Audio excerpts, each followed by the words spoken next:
Hello, everyone, and welcome back to another episode of MMA from London to LA. My name is Callum, joined by the one, the only, the MMA professor, Colin Crandall, back in the building. And it is the last pay-per-view of 2024, which has been a fantastic year for the UFC. It is UFC 310, Pantoja versus Asakura, Gary versus Shavkat, and Cyril Gane versus Volkov, along with some other fantastic fights as well. Mr. Colin Crandall, how you doing, bro? Doing pretty darn well, Callum. Happy to be here with you as always. How are you? Not too bad. I'm nursing a little bit of a cold, or as we call it, man flu. There you Apart go. from that, good spirits. Can't complain too much. Good. Well, take good care of yourself. I know it gets bitter cold over there in outside Yeah. of London, so absolutely, you got to take care of yourself. As always, I say my brother from another mother here, Callum Sanderson. He's got the wrestling of Cale Sanderson, the mind of the greatest analyst in any sport on any broadcast and any channel around the world. Handsome, like the movie stars or models that you wish you could be, and biggest heart, one of the nicest guys I know personally. So always a pleasure working with you. Nah, pleasure's all mine, bro. All mine. UFC 310. Should we start from the early prelims and then work our way up to the main card? Yeah, we don't have a whole. Really good card.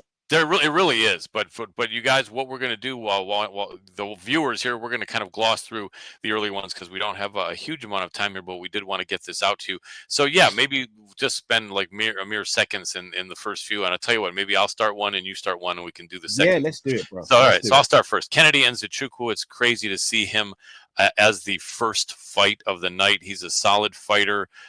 He's coming off a win against Chris Barnett. He had a couple losses before that, but he is a tough guy and a nice guy as well. I've interviewed him several times back on my old MMA Power Hour video podcast. Lucas Brzezinski out of Poland is coming off a loss over Mick Parkin, and he is in trouble in his career. He's 1-4 right now, so this is his backup is against the wall here. So I would say it's going to be a tough fight. Kennedy, I would think, possibly wins this, but I know maybe not a lot of fans are looking at this, but just I guess that wasn't that quick. But I'd say probably Kennedy and Nzechukwu here, but I probably wouldn't touch this as a gambler because Brzezinski's going to have to he's got to win to save his career in the UFC. Yeah, completely agree. Brzezinski's back is against the wall, but Kennedy looks so good against Chris Barnett. I know Chris had the injury, but Kennedy looks so much better at heavyweight, in my opinion. He's not cutting any weight like he was before. His frame is a heavyweight frame. I've got Kennedy winning this fight. Then the fight after that, we've got the veteran Clay Guida going up against. Say again, sorry. Say again, bro. No problem. You were frozen for a second, but you came back. Oh, you were frozen for a second, but you came back. But go ahead. Clay Guida against Chase Hooper. Yes, you go do that one, then I'll do the next one. The veteran versus the youngster. I'll be honest. Clay is an animal in there. He looks like he's one of the nicest guys out of the cage, but when that cage door shuts, he is just relentless, and his cardio is just off the chain. However, I do think he's coming towards the end of his career, and I think this is a good time for Chase Hooper to take the fight. I'm going for a Chase Hooper win. I think he gets it done via submission, and but I expect him to be pushed in the early rounds. Yeah, I would agree. Probably chased by submission, but Clay is such a tough guy and a grizzled veteran, as the saying goes, and so you never know. But wow, 10 about 9-1 because you've got to lay over 10-1 for Hooper, and then the comeback you're getting a bit under 7-1 for Clay Guida. So perhaps that would turn out to be like an 8.5-1 spread there, big spread there. But probably the youngster Chase Hooper wins this. Next one up is going to be Michael Chiesa against Max Griffin. I've interviewed Max Griffin several times. Really good dude. He's a slight favorite here. We both did, remember. We both did. That's why I feel biased going into this one. Yes, that's right. You're right. He's a great dude. He's a slight favorite here. I think he can beat Chiesa. Chiesa's a tough guy, but a little bit past it. I think this is going to be a good win for Max Griffin, and I think it could be a competitive fighter. Max could possibly take him out quick. I got Max Griffin in this one. I hope this doesn't come across disrespectful to Chiesa, because that would never be my intention. I don't know if he's got that fight in him like that anymore.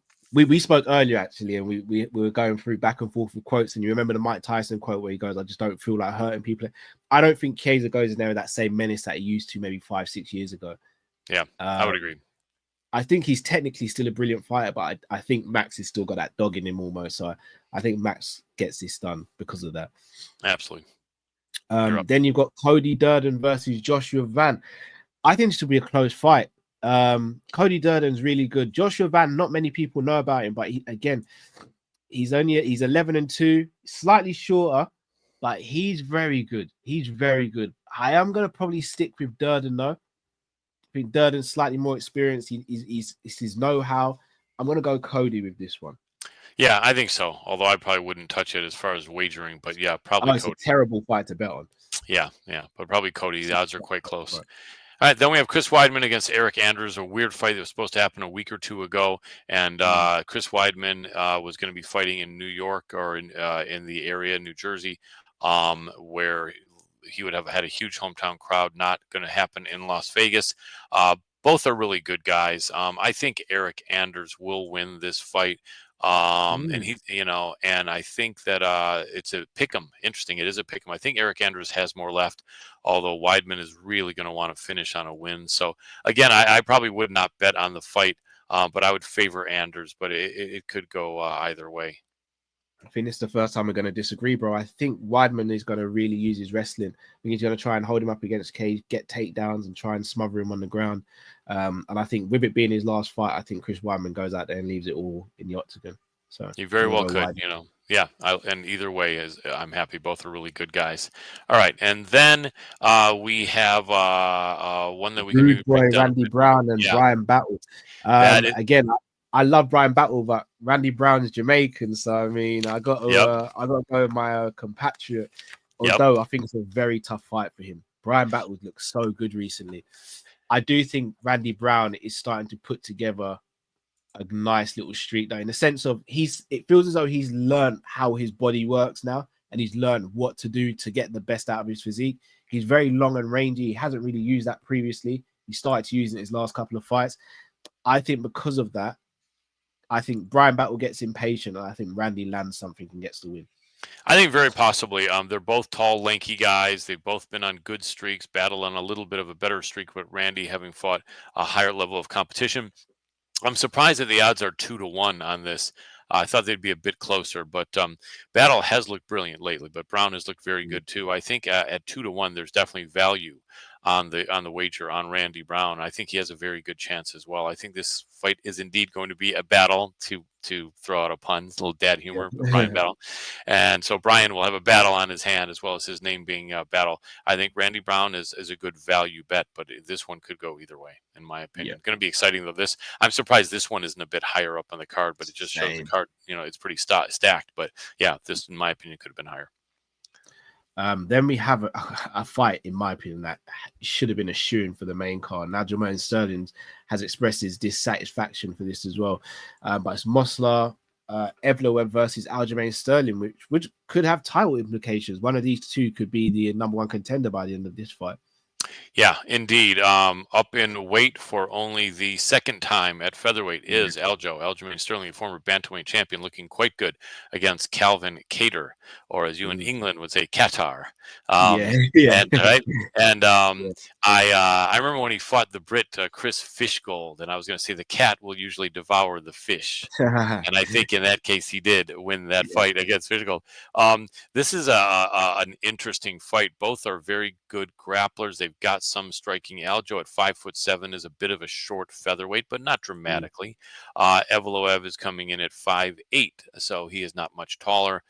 He is 30 years old, whereas Aljo is 35 years old. And Aljo having 11 finishes out of his 24 wins, and Movsar having 7 finishes of his 18 wins. So this could very well go the distance. 18-0 though is Movsar Evloev. Notable victories or opponents, which are all victories on his ledger, include Hakeem Dawodu, Dan Ige, Diego Lopez is that one aged really well. Yeah. And that was a good fight. And then Arnold Allen. So he's looking quite strong. The odds here, I think, have Evloev. Yeah, this is again a 2-1, just a bit over a 2-1 prospect. Man, Aljo is tough. And I think he could win this, but he's going to be hard pressed at 35. That's a bit old for a featherweight. A lot of miles on Aljo, but he hasn't really taken a ton of punishment. Should be a good fight. Probably on paper, Evloev wins this. But I think Aljo could definitely have his moments and wouldn't be completely stunned if he won. Although I think it will be a bit of a large task at hand. I feel Aljo is going to try and do what he did to Corey Sanhagen. I think he's going to try and smother Evloev early, try and take his back. And I think if he takes Evloev's back, he could have major success. I think their striking's pretty much on par. Aljo's the better kicker. Evloev probably may have better wrestling, but I think Aljo's got way better jiu-jitsu. I'm going to go Aljo for this. I think he pulls off a shot. I hope so. I hope so. Nothing Yeah. against Evloev, but I'll always cheer USA every time. And Yeah. Aljo's a really good dude. Yeah. And yeah, that is indeed true. If he can get on his back, just the question at 35 at featherweight, at Yes. some point he's going to lose a step because it's Yeah. all about reflexes at those lower weight Yeah. classes. And but Agreed. perhaps it's not yet. And so I'd love to see Aljo pull off the win. I'll be cheering for him. 100%. Yeah, absolutely, Mike. So then we go to Vicente Luque against Temba Garimbo. Garimbo is a last-second replacement. It was supposed to be Nate Diaz. Not a last second, but perhaps it'll have been a week or Yeah. 10, 12 days. And the odds are close on this, actually, with Luque. No, with Garimbo being a slight favorite, about 1.5 to 1.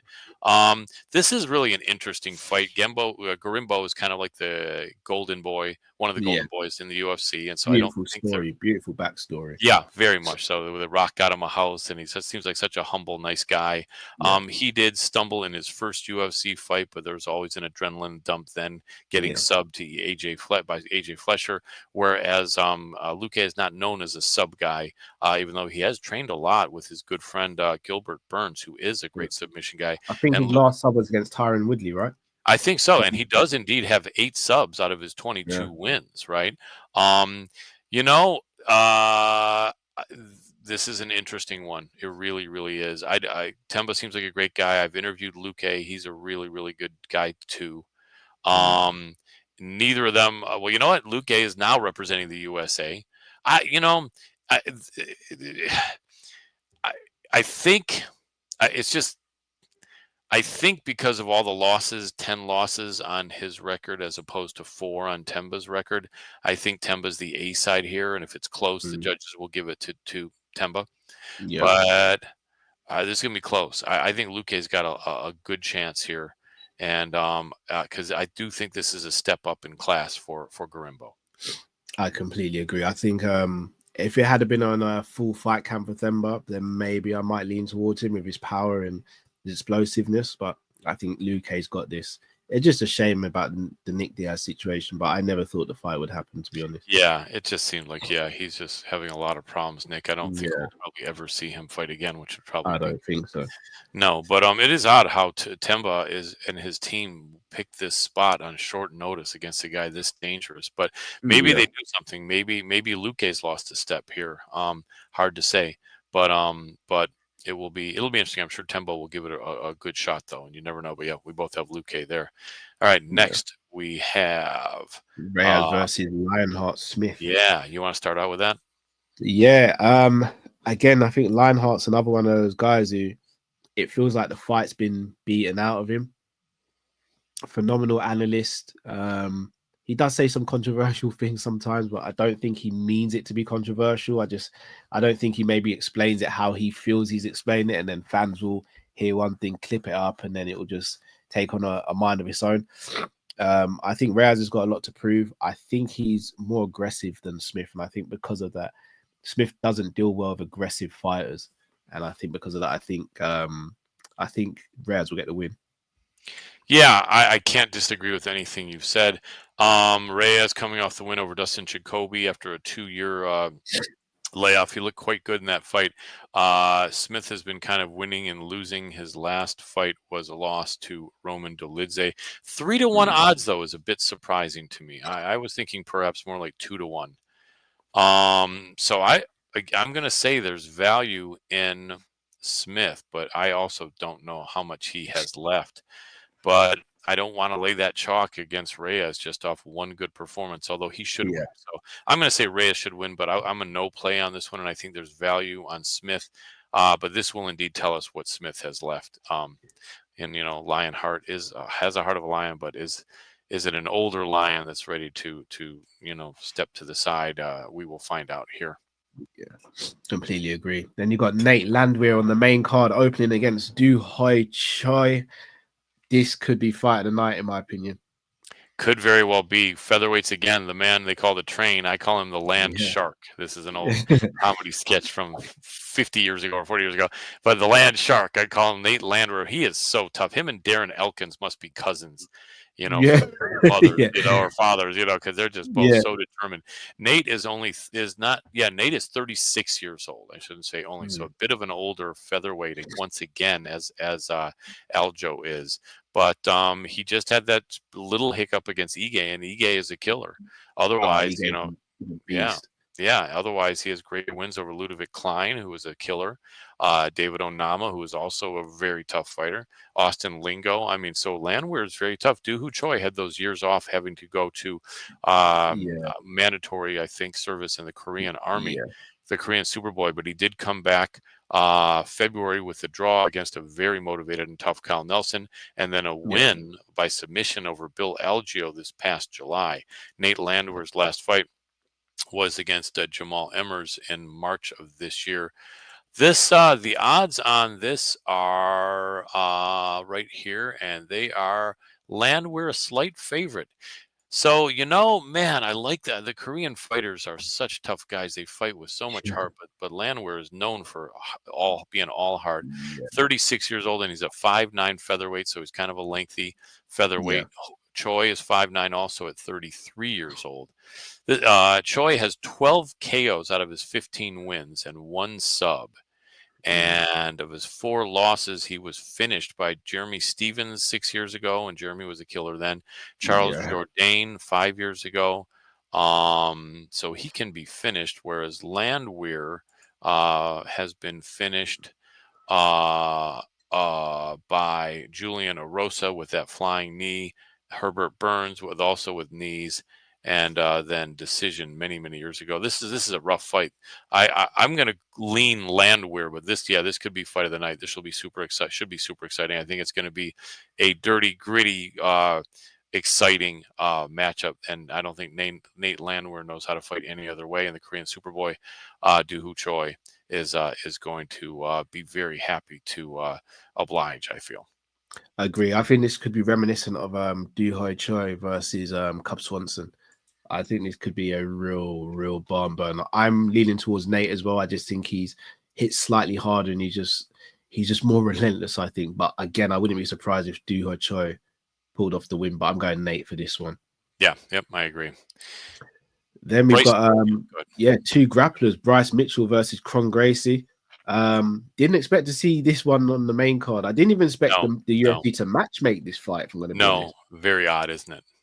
And Hickson will not be cornering his son Crone, and Crone is a 6-to-1 dog.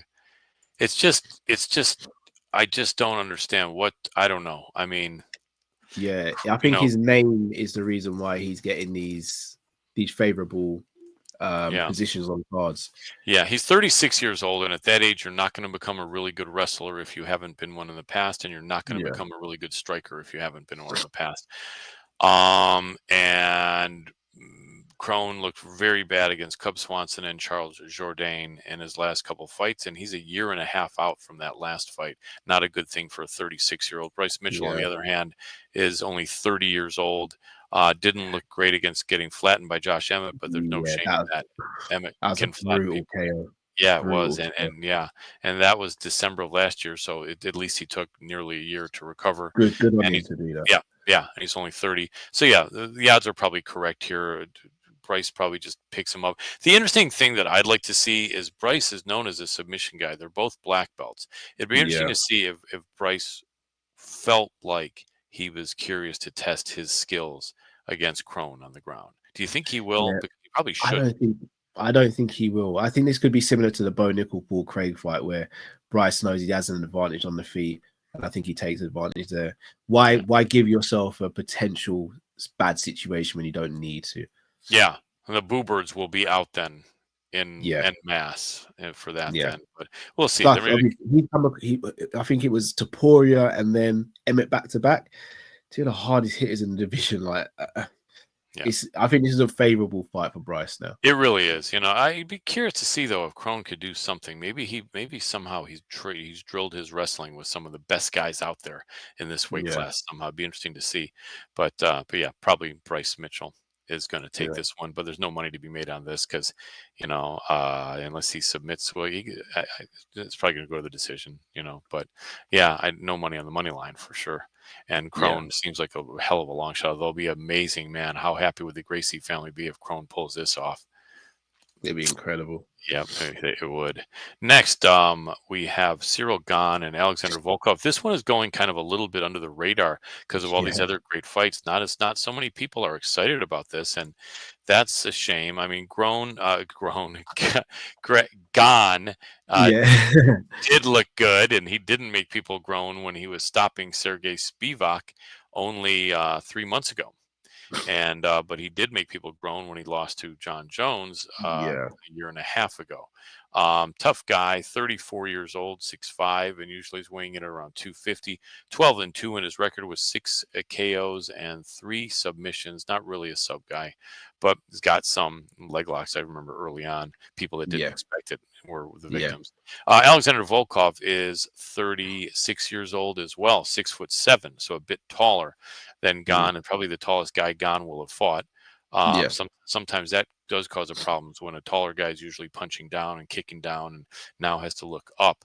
But yeah, still close enough. Volkov is so tough. I mean, just so many great fights for so many years. I would bet you he's been a pro for 20 years. No, that would mean he yeah. started at At least, 15. yeah, Well, it could not 20 years, 18 maybe. Let's see, 15 years. So he started yeah, when he was 21. Yep. And yeah, he's just in the UFC. He's done quite well. He started out, in the UFC 8 years ago. Beat Tim Johnson, beat Roy Big Country Nelson, Stefan Struve, mm. Fabricio Verdum.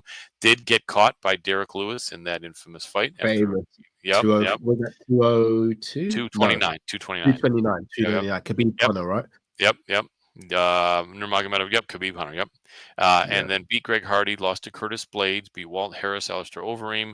Oh, they did fight. They did fight yeah, 3 they years. did. Yeah, I went to Yeah, decision, it went to the unanimous decision. decision. I Yeah. think for God, And since then, he beat Tybura. He did lose to Aspinall. No shame in that. And then he who had beat, right? Then he beat Rosenstrike, a Romanov. devastating win. What's that? That was a devastating win against Rosenstrike. He really pieced Yeah. him up. Absolutely. And then Tuivasa and then Pavlovich looked great.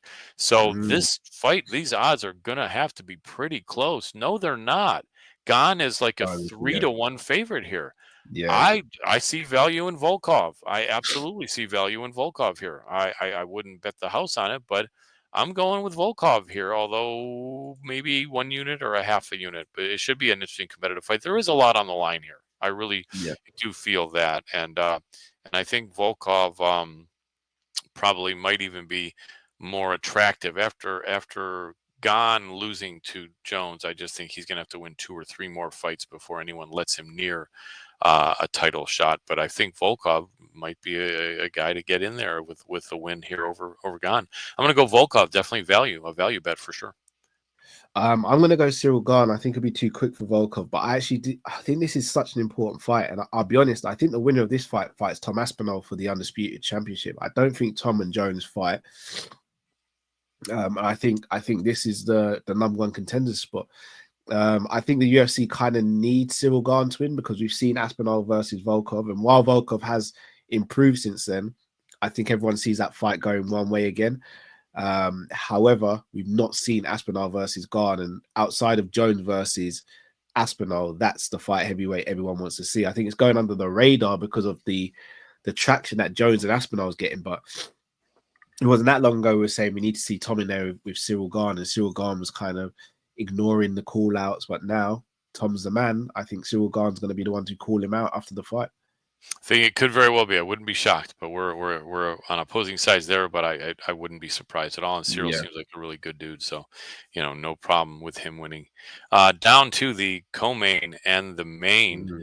Man, Shavkat and Ian Machado Gary. Yeah. Both young guys, 27 for Gary, 30 years old for Shavkat.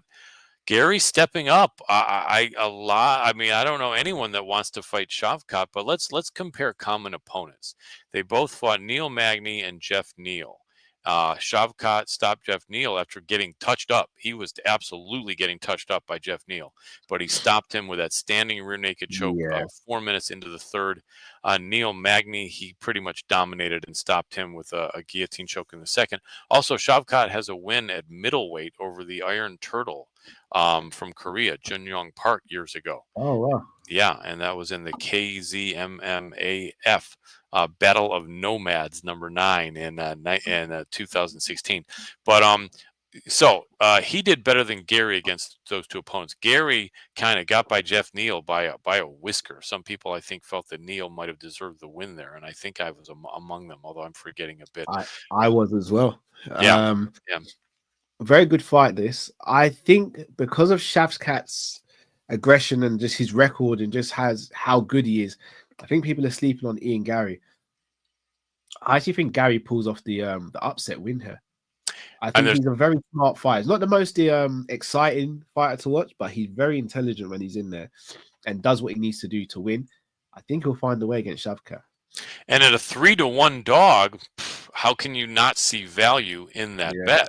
I honestly think, again, they're really selling him short here. I know a lot of people feel that Shavkat is just going to rip his head off, and it's No, possible. But I don't. But I think no. I think Gary's going to be in this. This is going to be a good fight. This is unusual, and I'm sure they would probably have rather had this fight taken place after one or the other of them had beaten Bilal for the title, and but hey, they're both tough guys, and they are both undefeated. Somebody's O has got to go. Ian Gary, 15-0 out of Ireland with 7 KOs and 1 submission, so he's at a 54% finish rate. Shavkat is, as we know, 100% finish rate and a lot more subs. I think Gary is a pretty good submission guy, though. I believe he's either a brown belt or in that area. And he's been training with Charles Oliveira and his team down there in Brazil as well. So yeah, he might be a black belt. I'm not sure, but I think he just doesn't tend to submit people because he likes to be exciting, and he's kind of following along the Conor McGregor striking excitement equals money. I think his striking is very crisp, but I wouldn't. I don't. He fights within himself sometimes and just does enough to win. Yeah. It's going to be an interesting battle, though, and the winner of this should be the number one contender for Bilal. Yeah, without a doubt. And it's going to be a battle. This is going to be a cracker, as I think the Australians say sometimes, or even Brits, you guys say. But maybe Australians more. This is going to be a barn burner, as we say over here. Really good fight. Absolutely. But yeah, we both see the value in Gary. He could very well pull it off. I wouldn't bet a truckload of money, but at 3-1 odds, you don't have to. You know what I mean? And so I think he's live in this fight. Great. Main event. Why don't you take it away? Yeah, take it away, Ken. Pantoja defending his belt again, but this time against Kai Asakura. I thought it would have been Kara France who would defend against, but Kai Asakura, the rising champion, straight over in his debut, getting a title shot. Crazy. I didn't expect this to happen in the UFC, but I still don't see past Pantoja. I think he's so complete as a fighter everywhere.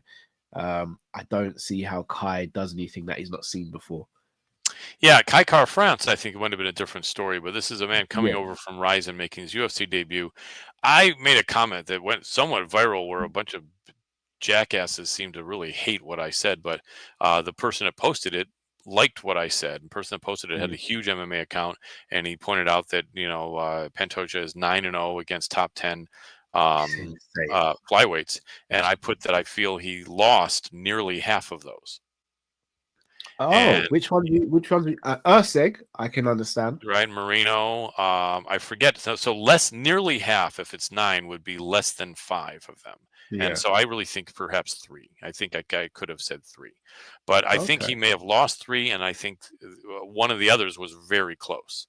And the person that posted it put a like, but these other guys were calling me stupid names, and you just get blocked. I'm too old to want to engage, with idiots. But so I feel that Pantoja will be beaten in the next year, but I don't think it's going to be this year. And the only Yeah. fight left this year is Asakura 2-1.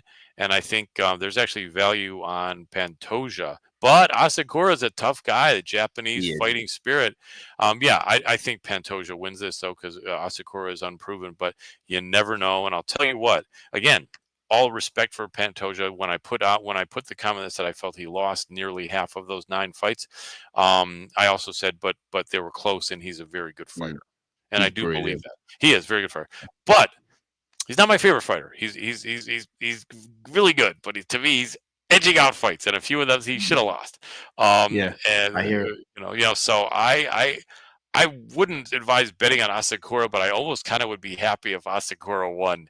But I think probably it's unlikely. It'd be a major shake-up for the division if Asakura did win, because obviously he's got 2 wins over Brandon Moreno, 2 against Brandon Royval.